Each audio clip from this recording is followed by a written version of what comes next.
आप सभी को नमस्ते। मैं बलराज ताम्रकार, गवर्नमेंट कॉलेज भिलाई 3। आज हम पंडित रविशंकर शुक्ल जी के उनके राजनीति में योगदान, स्वतंत्रता संघर्ष में योगदान पे हम चर्चा कर रहे हैं। आगे चर्चा को आगे बढ़ाते हुए अभी तक हमने देखा कि प्रथम संविदा विज्ञान आंदोलन में उनका योगदान क्या था, जिसमें हमने देखा कि उन्होंने नमक जो है HCl और सोडे से मिलाकर नमक बनाकर उन्होंने नमक कानून का उल्लंघन किया और पूरे संविदा विज्ञान आंदोलन का छत्तीसगढ़ में गांधीवादी तरीके से उन्होंने नेतृत्व किया और अंग्रेजी शासन का विरोध किया था। आगे हम देखते हैं कि पंडित रविशंकर शुक्ल जी, इसके बाद हम देखते हैं कि आंदोलन के द्वितीय चरण में, जब संविदा विज्ञान आंदोलन का द्वितीय चरण चल रहा था, तब उस समय पंडित शुक्ल हमारे यहाँ इस आंदोलन का नेतृत्व करने के लिए एक नेताओं का एक समूह बनाया गया था, क्योंकि कांग्रेस जानती थी कि जैसे ही कोई व्यक्ति नेतृत्व है तो नेतृत्व भी आंदोलन को नेतृत्व विहीन करने के लिए इनको गिरफ्तार कर लिया जाता है, ताकि आंदोलन जो है कोई कमज़ोर और शिथिल किया जा सके। इसलिए कांग्रेस ने भी इसके प्रत्युत्तर में आंदोलन को सक्रिय और संगठित और मजबूत बनाए रखने के लिए 8 डिटेक्टरों की नियुक्ति की गई थी, जिसमें प्रथम डिटेक्टर पंडित रविशंकर शुक्ल बनाए गए थे। पंडित रविशंकर शुक्ल ने इस दौरान आंदोलन पूरे द्वितीय संविदा आंदोलन में ग्रामीण क्षेत्रों में एक संघर्ष समिति ग्रामीण क्षेत्रों में बनाना प्रारंभ किया और संघर्ष समिति के माध्यम से लोगों को संगठित करने में, देश प्रेम के प्रति राष्ट्रीय चेतना को बढ़ाने में और लोगों को अंग्रेजी सरकार के खिलाफ एक शांतिपूर्ण धरना प्रदर्शन के लिए उन्होंने प्रेरित किया।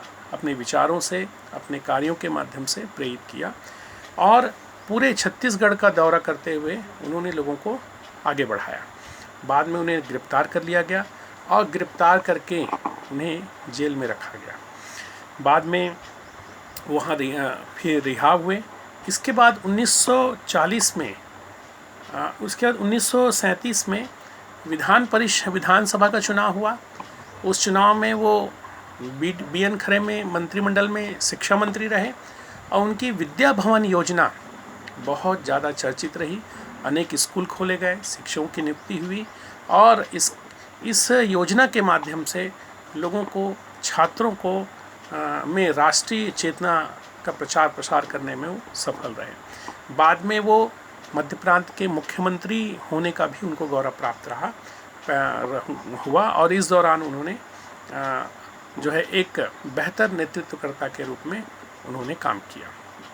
बाद में 1940 में जब हमारे यहाँ व्यक्तिगत सत्याग्रह महात्मा गांधी ने प्रारंभ किया, तो इस समय पंडित रविशंकर शुक्ल इतने बड़े नेता हो गए थे और महात्मा गांधी के बहुत करीबी थे, इसलिए उन्होंने प्रथम व्यक्तिगत सत्याग्रही उन्हें जो है नियुक्त किया और इस दौरान उन्होंने गांधी जी के विचारों को प्रचारित किया और लोगों को सत्याग्रहियों की नियुक्ति की और भर्तियां की और सत्याग्रह के लिए लोगों को बहुत ज़्यादा प्रेरित किया। उनकी सक्रियता को देखते हुए इन्हें पुनः जो है उनको गिरफ्तार किया गया और गिरफ्तार करके उन्हें जेल में रखा गया, ताकि आंदोलन को कमज़ोर किया जा सके। बाद में जब रिहा हुए, उसके उपरांत भारत छोड़ो आंदोलन की शुरुआत हुई। तो मुंबई के ग्वालियर टैंक में जब महात्मा गांधी ने करो और मरो का नारा देते हुए जब भारत छोड़ो आंदोलन की उन्होंने घोषणा की, तो उस सम्मेलन में यहाँ से भी बहुत बड़े बड़े नेता जो है सम्मेलन में गए हुए थे, जिनमें पंडित रविशंकर शुक्ल भी शामिल थे। जब वह वहाँ से जो है ऊर्जित होकर और जब वह प्रेरित होकर जो है उत्साह से भरकर जब वो लौट रहे थे, तब मध्य प्रांत की सीमा पर मलकापुर नामक स्टेशन पर इन पूरे नेताओं को, जिसमें बड़े नेताओं को, कांग्रेस के छत्तीसगढ़ के बड़े नेताओं को, जिसमें पंडित रविशंकर शुक्ल भी शामिल थे, उनको गिरफ्तार कर दिया गया और गिरफ्तार करके जो है क्या है, उनको गिरफ्तार कर लिया गया और गिरफ्तार किया गया और ताकि यहाँ के आंदोलन को नेतृत्वहीन और कमज़ोर किया जा सके। ये उनकी भूमिका थी। बाद में हमारे यहाँ छत्तीसगढ़ में ये गतिविधियाँ चलती रहीं। फिर जब भारत 1947 में, फिर उसके बाद संविधान सभा का हमारे यहाँ 1945 में एक महत्वपूर्ण घटना ये हुई कि शिमला में सम्मेलन बुलाया गया था। हमें गौरव की बात है कि सारे मुख्यमंत्रियों को बुलाया गया था। तो मुख्यमंत्री की हैसियत से जो है पंडित रविशंकर शुक्ल शिमला सम्मेलन में जो है सम्मिलित हुए और शिमला सम्मेलन में भाग लिए। बाद में हमारे यहाँ कैबिनेट मिशन की सिफारिश के आधार पर संविधान सभा का गठन किया गया था। तो पंडित रविशंकर शुक्ल जो है संविधान सभा के सदस्य जो है यहाँ पर निर्वाचित हुए और संविधान के निर्माण में छत्तीसगढ़ का प्रतिनिधित्व करते हुए इनकी भूमिका काफ़ी महत्वपूर्ण हुई।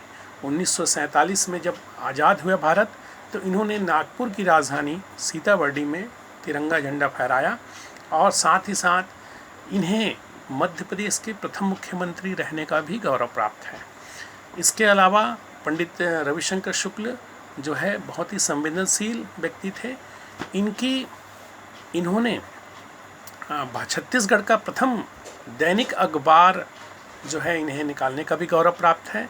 इन्होंने महाकौशल नाम से जो है पत्रिका निकाली, दैनिक पत्रिका निकाली, जो कि छत्तीसगढ़ का पहला दैनिक समाचार पत्र होने का भी उन्हें गौरव प्राप्त है। इसके अलावा उन्होंने आयरलैंड का इतिहास नामक एक किताब भी लिखी। इस प्रकार और साथ ही साथ भिलाई स्टील प्लांट के निर्माण में भी उनकी भूमिका काफ़ी महत्वपूर्ण रही। तो इस प्रकार हम देखते हैं कि पंडित रविशंकर शुक्ल जो है वह छत्तीसगढ़ के प्रमुख स्वतंत्रता संग्राम सेनानी, प्रमुख साहित्यकार और साथ ही साथ एक प्रमुख नेता के रूप में उभर कर सामने आए।